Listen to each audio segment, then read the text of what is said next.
This lecture will cover Chapter 11. There's really not too much to cover in Chapter 11. We don't have many more chapters to go either. This week we're doing 11 and 12, and next week it's 13. And that concludes all the chapters we're going to cover for the course. The last 2 weeks of the class, you'll spend writing your paper, getting your presentation ready. So as we turn to look at Chapter 11, the focus is on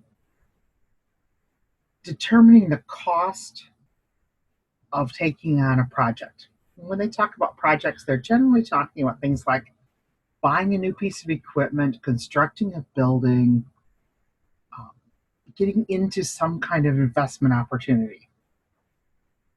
But that costs money. To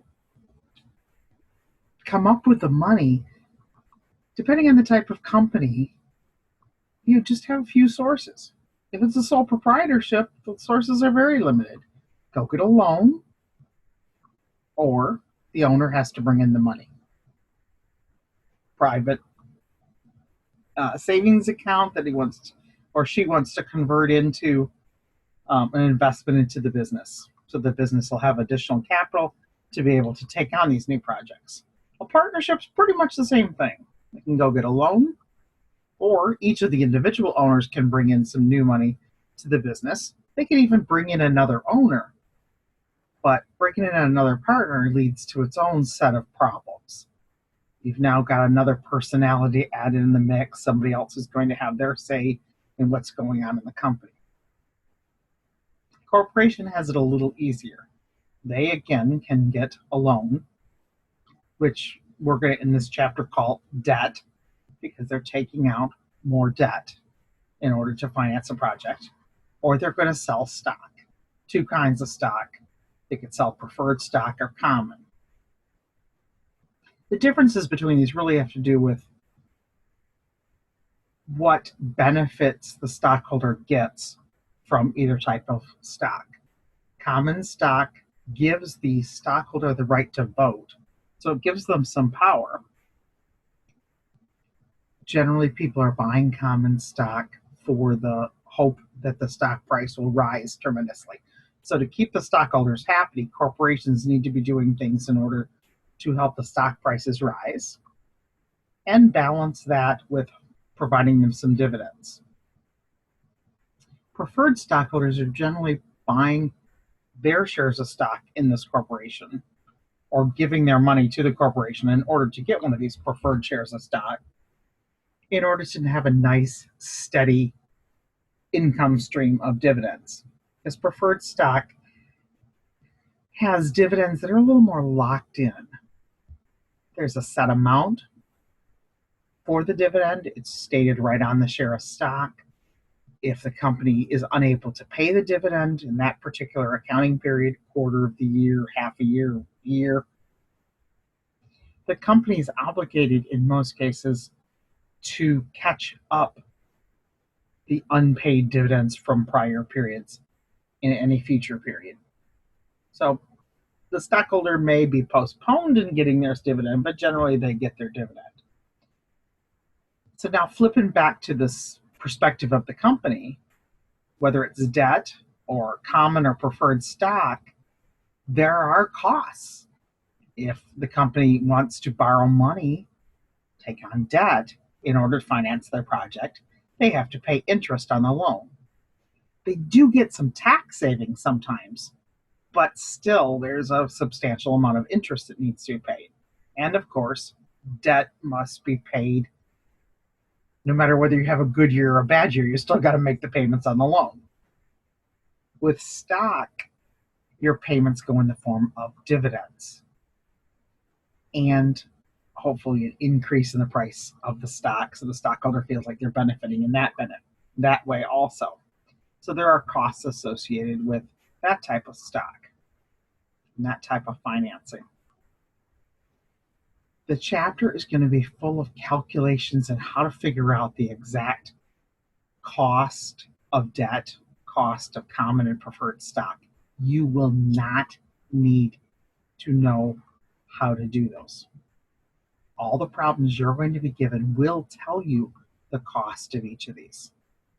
To give you an idea of what kinds of problems you'll be seeing and what information you need to know, let's go to Chapter 11, Problem 21. It has Plan A, B, C, and D. We're going to look at Plan A.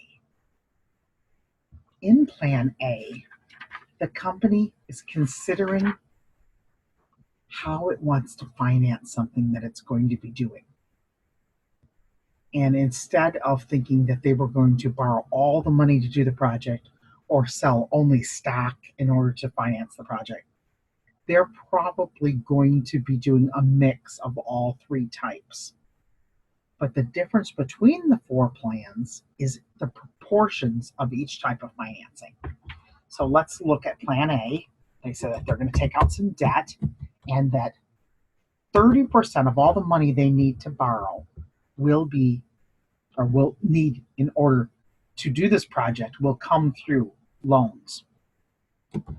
Preferred stock will also be sold, and 15% of the money that they need for the project will come in that way, and the rest of it will come in through common stock. So a substantial amount will come in through selling common stock. So that's the mix they're going to do in the proportions. As we said, each of these methods of financing come with a cost. Debt financing, after they figured any tax benefits they got out of it, was going to cost them about 4%. Preferred stock, 8%, and common, 12%. All the numbers I've given you so far come straight from the given information in the problem. I'm just organizing it into a little chart.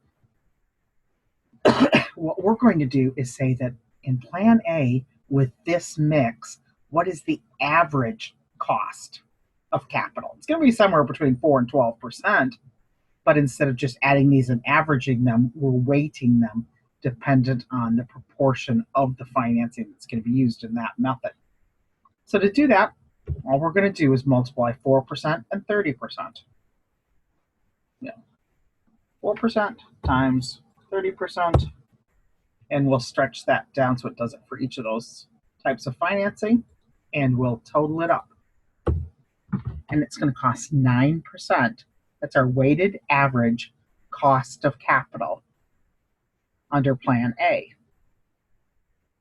Problem 21 asks you to look at all four plans, A, B, C, and D, and decide which is the best plan for the company to go with. And what you need to keep in mind is the best plan will be the one that has the lowest weighted average cost of capital. The company does not want to spend more than it has to finance this project. It's looking for the lowest cost of capital. You are going to be asked to do this exact same calculation several times in the homework problems that are assigned. You're assigned question 3, which has more to do with chapter 9. Even though it's in chapter 11, it's a time value of money problem. Should make sense. It's nothing new which I didn't see in chapter 9. And then you have questions 19, 20, and the rest of 21.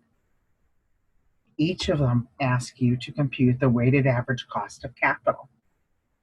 And in some of the cases, to make a decision between Plan A or Plan B or choice 1 or choice 2, and sometimes just to compute the weighted average cost of capital.